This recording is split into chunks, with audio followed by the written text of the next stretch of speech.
So in this video, I'm going to show you how to collect the needed data if you encounter an issue.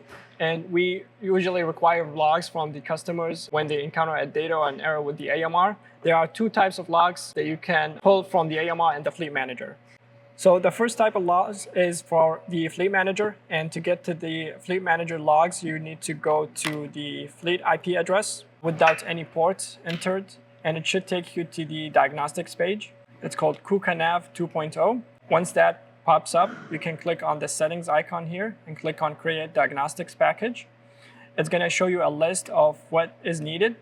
If you pull all the data, that should be okay.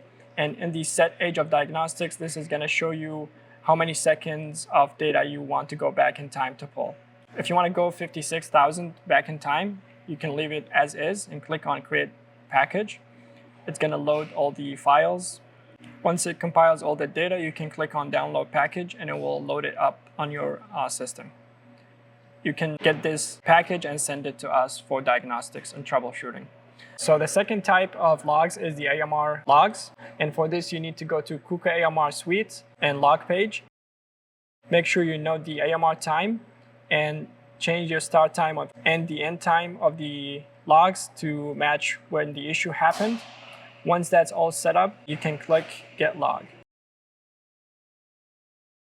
The screen here on the right is going to show you the progress of the logs. Once it's done, it's going to show you that it's done and where it's stored.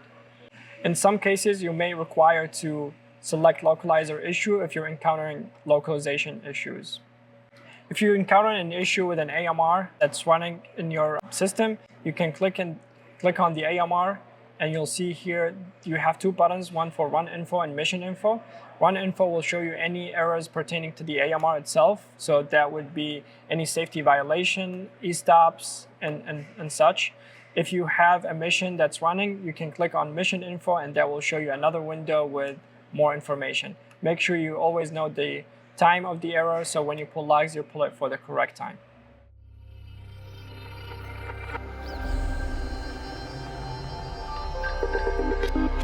Industrial intelligence.